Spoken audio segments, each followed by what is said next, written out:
أعوذ بالله من الشيطان الرجيم. بسم الله الرحمن الرحيم. رب اشرح لي صدري ويسر لي أمري واحلل عقدة من لساني ويفقهوا قولي. Assalamu alaikum wa rahmatullahi wa barakatuh. Hurmatli jamoat, бүткүл аламды жараткан Аллах субхана ва таала чексиз мактоолорду айтабыз. Аллах таала ар-Рахман, мээримдүү зат экен. Аллах таала ар-Рахим, ырайымдуу зат. Аллах таала аль-Куддус, Аллах таала бардык айыптардан, бардык күнөөлөрдөн таза зат.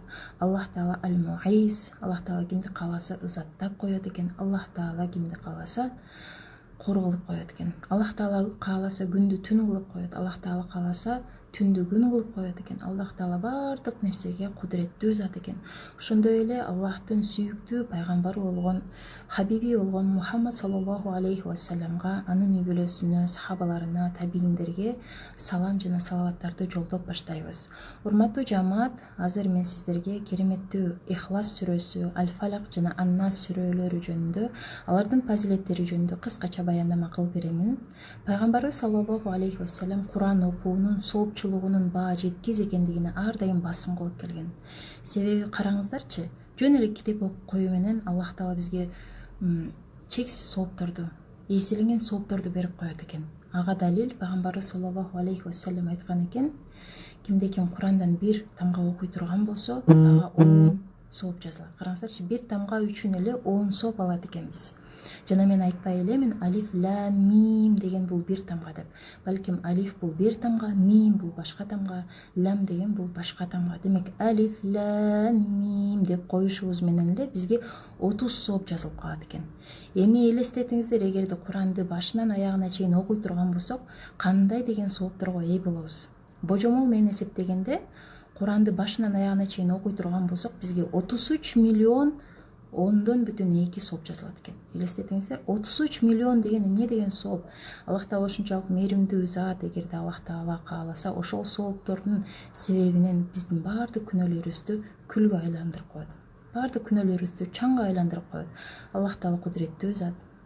Албетте, Куранды башынан аягына чейин окуу бул жеңил иш эмес, бирок биз ар дайым аракет жүзүндө болушубуз керек.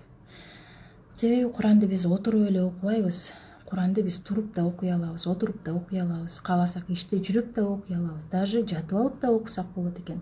Көрдүңүздөрбү? Ошондуктан көбүрөөк Куран окууга умтулалы. Ал эми Ихлас сүрөсү тууралуу сүйлөй турган болсок, Ихлас сүрөсү өтө кыска сүрө экен. 4 эле аяттан турат, 47 эле тамгадан турат. Бирок биздин тилибизге ушундай оңой болгону менен бул дүйнөдө бизди өзгөчө бир коргоочу сүрө болуп эсептелинет экен. Акыретте таразада өтө оор сүрө болуп эсептелинет экен. Бул сүрө пайгамбар саллаллаху алейхи вассалам Мекке шаарында жашап жүргөндө түшкөн сүрө. Пайгамбарыбыз саллаллаху алейхи вассаламга пайгамбарлык келгенден кийин ага каршылык көрсөткөн адамдарга, аны ээрчибеген, Аллах тааланын жалгыздыгына ишенбеген адамдарга, алар деген пайгамбарыбызга келип мындай суроо беришкен: сенин Кудайың эмнеден жасалган?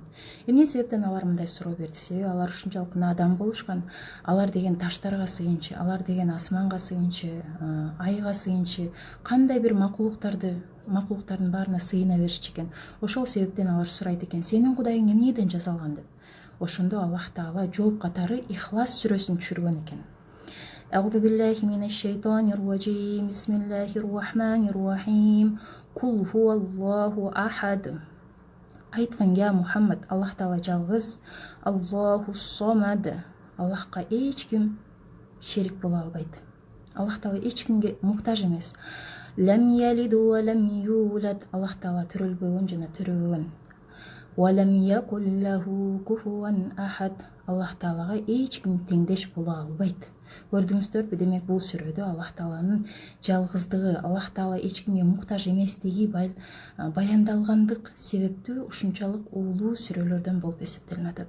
Ушунчалык фазилеттүү сүрөлөрдөн болуп эсептелип атат. Бир күнү бир сахаба багымдат намазын окуйт экен. Багымдат намазын окуганда Фатиха сүрөсүнөн кийин бир эле Ихлас сүрөсүн кошуп окуйт экен. Анан кийин ойлонуп пайгамбарыбызга келип айтат экен: я Расулуллах, мен бүгүн ушундай Ихлас сүрөсүн кошуп эле окуп койдум, бирок азыр ойлоп атам, өтө эле кыска сүрө кошуп койдум окшойт дегенде пайгамбар саллаллаху алейхи вассалам айтат экен: менин жаным колумда болгон Аллахка ант ичемин, бул сүрө Курандын 3/1 бөлүгүнө барабар. Караңыздарчы, эгерде Курандын 3кө бөлө турган болсок, ошонун 1 бөлүгүн окуганда кандай сооп ала турган болсок, Ихлас сүрөсүн дагы бир жолу окуганга биз ошондой сооп алат экенбиз. Көрдүңүздөрбү, кандай күчтүү сүрө, кандай сообу күчтүү, машалла. Эми башка риваяттарда да келген экен, эгерде силер Аллах Таала сизди сүйүүсүн кааласаңар, анда Ихлас сүрөсүн окугула. Себеби Аллах Таала өзүнүн сүйгөн пенделерине ушул сүрөнү окутуп коет экен. Ошондой эле башка риваяттарда келет экен, эгерде Ихлас сүрөсүн 10 жолу окуй турган болсоңор, Аллах Таала бизге бейиштен бир үй куруп коет экен. Караңыздарчы, ушундай кыска сүрөнү 10 жолу эле окуп койсок, Аллах Таала бейиштен бизге үй куруп коет экен. Демек, биз бул жашоодо өзүбүздүн бейишибизди өзүбүз курат экенбиз. Караңыздарчы, Куран окуу менен, амалдарыбызды кылуу менен биз өзүбүздүн акыретибизди даярдайт экенбиз. Келиңиздер, эми Ихлас сүрөсүн окуганга амал кылалы. Ушул азыр уккан нерселердин баарына амал кылалы.